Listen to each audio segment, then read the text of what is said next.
So in my video in Slowett, I was going on about mills in Kirklees, West Yorkshire, and just how they're just everywhere. They're everywhere. And this is Huddersfield, and I do a proper sort of walk around of Huddersfield on another occasion, but just wanted to show the mills and what I mean. And some, as I say, still in use, and some not. So I've got to show you this. John Brearley. This is a textile mill that's been in the family, or the family have been making textiles since 1893. So very much a going concern. It's fantastic. You know, you don't, well, I certainly don't think that these things are still going, but clearly they are. And what a lovely building. So that's the other side of it, and then across the road is this, with the obligatory massive chimney. I don't know if that's part of the Brearley or if this is a different mill. I'll have to look it up. But another great building next to Salt Bridge. Locomotive bridge, 1865.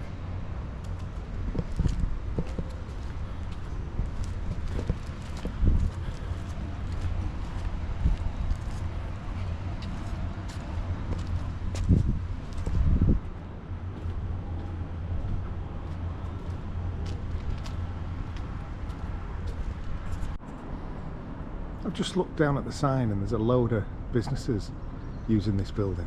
So again, it looks a bit rough. It's in full use.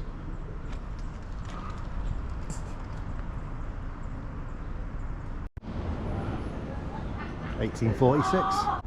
I left the T out of 40 when I just said it, so 1846. I'm going to have a closer look at this building. I just wanted to get it on the sort of skyline. It's 10 stories, so to give you a sense of how big it is. This is Crown House, a municipal building built in the 70s, and it's been empty for coming on 6 years now, and it's huge, 10 stories. It's like, why is it still empty? So it was going to be developed into student accommodation, and in 2023 permission was given, but nothing's happened. And one of the shopkeepers was telling me that the bottom's fallen out of the student accommodation because of the sort of drop in university numbers. I don't know how true that is, but this building, if it could be converted into accommodation for students, it could be converted into accommodation for anybody, couldn't it? I mean, it's just enormous. There was going to be supposedly bars and a gym, but as it is, it's just a great big building sat empty. But like, nobody kind of really loves these 70s buildings anymore. I think they're great, and I worry that this will fall into disrepair and then get bulldozed. But it's magnificent, look at it. I mean, there's nothing aesthetic about it. This is obviously from an age when buildings were weren't built aesthetically, they were built for, you know, kind of function. But just fantastic, and stood empty.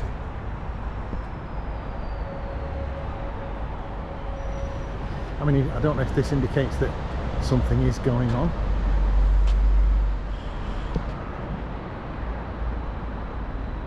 But just look at that. So I'm guessing that would have been the entrance. It's just magnificent. That sort of 70s utilitarian architecture that absolutely nobody likes. Should be being used. And Huddersfield's kind of full of this kind of stuff. So this sort of 60s, 70s industrial town kind of architecture nestled side by side with Victorian architecture from the sort of mill industrial days, which we'll have a look at soon.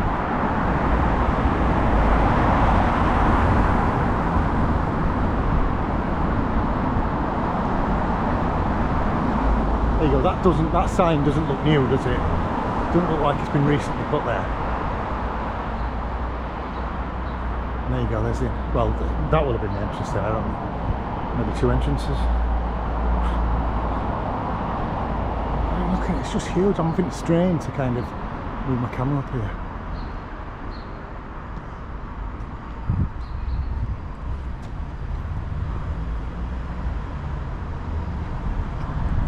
So we're in the civic centre of Huddersfield, which was started in the 1960s, mid-1960s, and I mean it's after hours, so I'm hoping I don't embarrass anyone, but you can see that sort of classic concrete, the decorations up there, that sort of classic blocky concrete sort of design with this sort of decoration into the concrete, but again predominantly designed to be sort of efficient, not necessarily aesthetically pleasing, and sort of very functional. And you see these all over, variations of these all over, but when you sort of read up on them, invariably there are suggestions that a lot of this kind of stuff needs replacing or knocking down, or you know, the services that are in the buildings moved somewhere else to a more modern building. There's the sort of modernist obligatory walkway. I like this square. I think it's impressive. I'm guessing if you have to come here for court, you're probably less enamoured. But it's a big area, and there's a number of courts here. Just get them stairs because we've just come down them.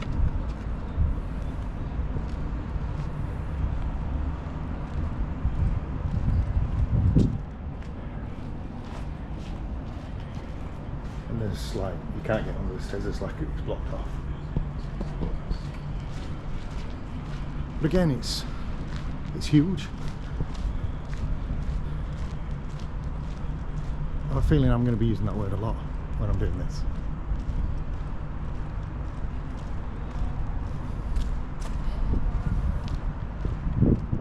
There's also the library here, and the police station's just over the way.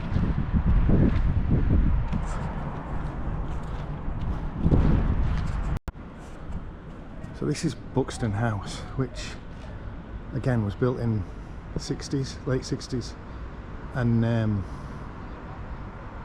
was obviously a council building, and then it was sold into private ownership, and it was recently, either has been or is due to be, subject to a compulsory purchase order, and they're going to do it up.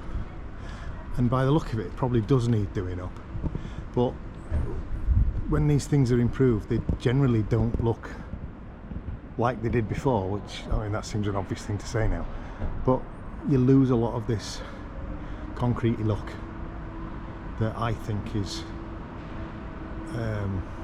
well, it's a strength, but I equally understand that they need upgrading, which is partly why I was reading about this, and it was partly why I decided to do these kinds of videos, because I think a lot of this kind of concrete town building are just either not going to look the same or going to disappear.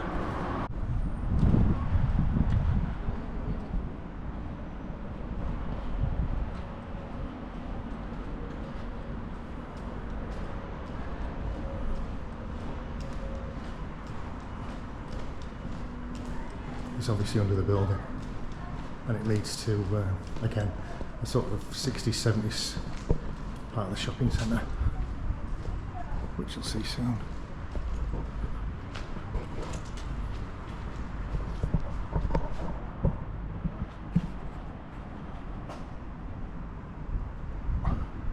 So this is unusual, this piece of artwork. It's called The Systematic Sequence of Line and Shade. It's by Richard Fletcher. It was commissioned in '69, and just like intense, you know. The fact that they added a sort of piece of commissioned artwork to this building, I think is just really, it's kind of attention to detail where you don't expect detail to be. There was a lot of aspiration in the 60s and 70s that I know a lot of people aren't fans of now. So this is the old co-op building. And when it closed down, it stood empty for 20 years, and keep dropping my teens. And then they did it up and slapped that thing on the top, and it's called Renaissance Works now. Now, I didn't know what it was, I had to look it up. And apparently it's student accommodation. It doesn't look like student accommodation, but there you go. And as you can see, more of that sort of brutalist, modernist shopping centre. And then right next to this, which was Wilko, I can't remember what it was before that. It's like an entirely different type of building.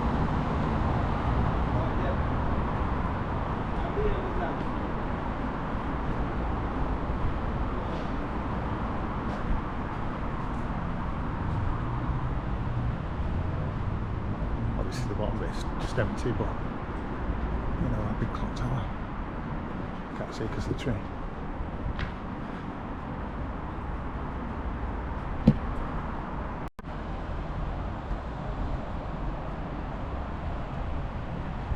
Oh, look at this, I mean, it says school, ERD, I don't know what that means. I mean, I know what school means, but 1846, again, just left empty. Oh, St Paul's District School, I should have read the whole thing, bloody idiot. And then was a shop, part of Wilko, I think.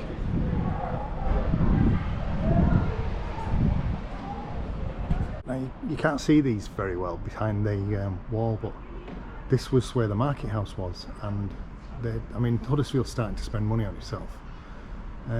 But these giant pillars, I don't know what they were. I presume they held up the roof, but they kind of, I'll try and get a better view because they're awesome. Just these, they're like giant concrete flowers, and presumably they're keeping them to incorporate in some way. There you go, you can see them through this, or through this.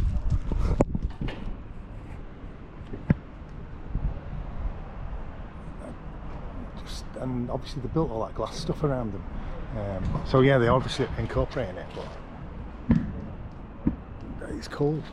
And I'll try and show you around the other side where some of the sort of patterned work that were attached to it is still, they've kept that as well. So again, the Plaza Centre, a once vibrant shopping centre, built in the 1970s, and you can see all the decorative concrete up there.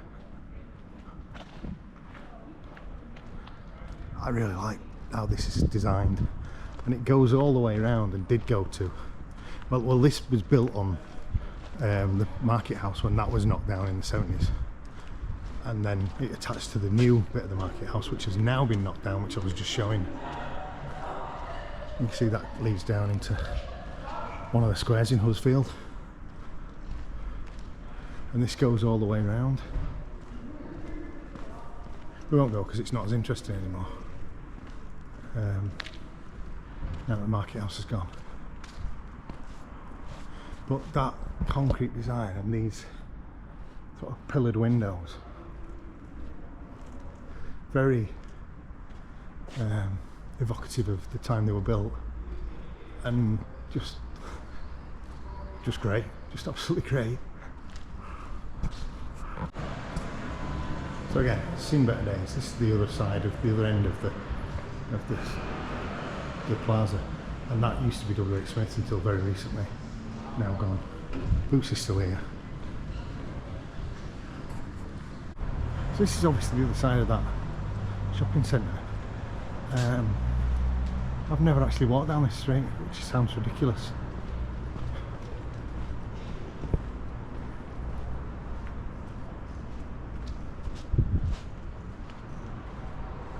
again, very of its time.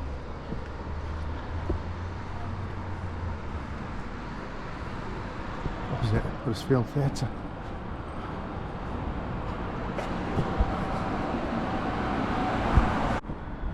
So I feel like a clown now, because I had no idea there was this much of that space. Doing this, that building over there in the corner, it's from 1825 and it's called the Court of Requests. Now firstly, what the hell is the Court of Requests? But secondly, I couldn't go in, it's a live music venue now, and I couldn't go any closer because there's folk having a drink. You don't want people poking a camera in your face when you're trying to enjoy a pint, do you? So this is a better view of what I was just talking about. Nose, and you see Queensgate Market, that's what it was. There was also a multi-storey car park here, and I'm not sure now if they were part of that.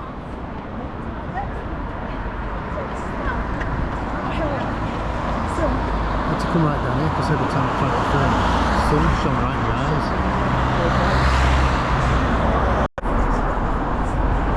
So this is an interesting building. You can see that those running rails up there. They're doing something to it, I don't know what, but I'm sure it belongs to the university. I think at one point it was a student union, but I might have made that up. So as you move into the outskirts of Huddersfield, you're back into mill land. It's mills everywhere, and all around this bit you can see.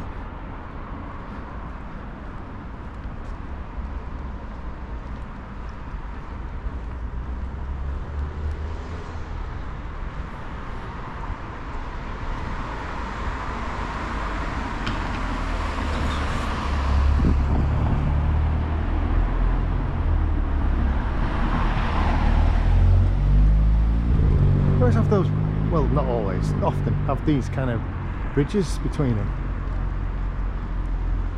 which always makes me think of Darkman, you know, the film.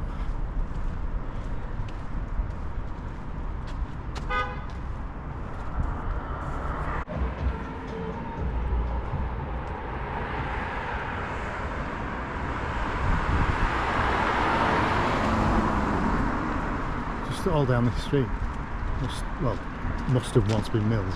It was obviously once mills.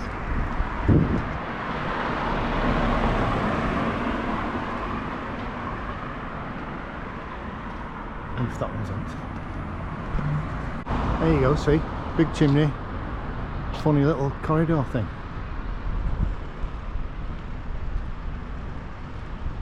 Ah, Bates Mill. So that sign says Fabric Innovation, so I wonder if this is kind of operating in some capacity. And there you go, Fairfield Mills, 1835.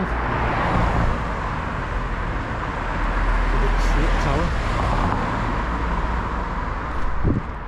I've just fallen off the curb.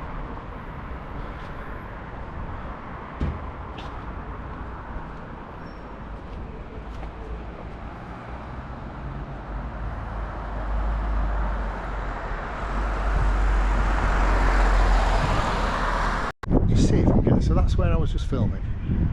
It goes right up there, and again goes all this way down.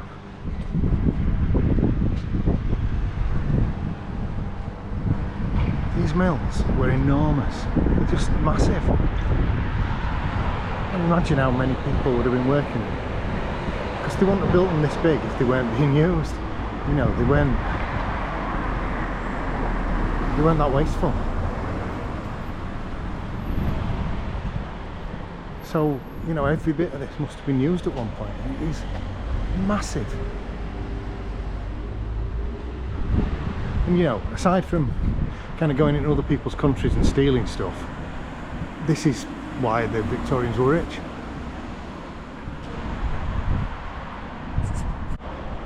Again, just look down this street.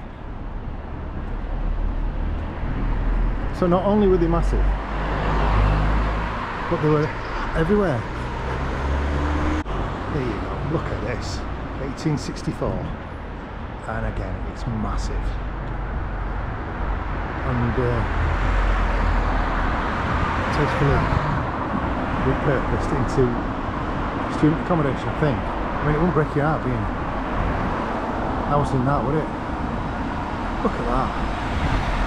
So what I hadn't realised, because like basically I don't ever get out of my car, is how much of the university uses old mill buildings. Because around the front of the university there's like really modern buildings, and they're cool buildings, it's really modern, but so much of the university is actually housed in old mills.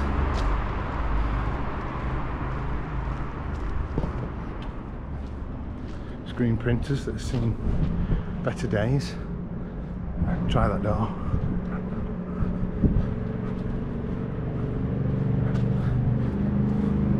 No, predictable. But look at this, and there you go with your big chimney.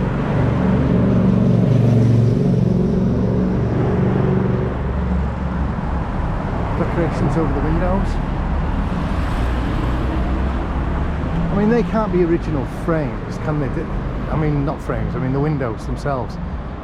They must be windows that have been done in the style. But yeah, let's carry on along here, because I say this is the back of the university, and just look at it.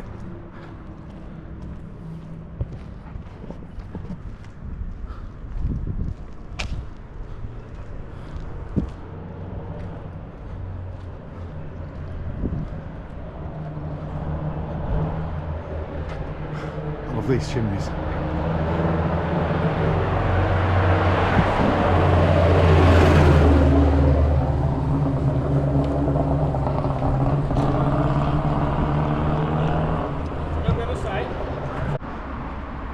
So once again, bottom of that chimney, I always wonder what's inside them. If it's just still a chimney that is hollowed out, or if they filled them in, or they won't have filled them in, would they? But just look at this.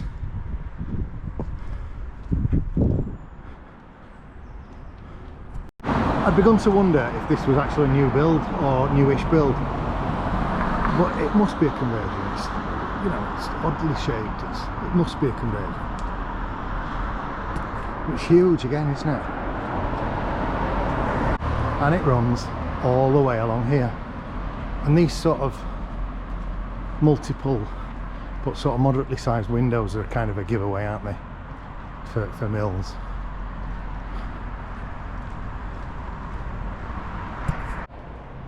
I mean, this is all very pretty, isn't it?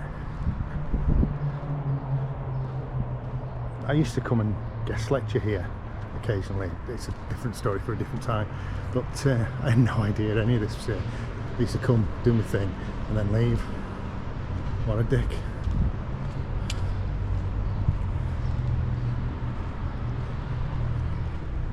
I don't know what that was. I mean, a crane obviously, but you know, what industry it served before the university was here.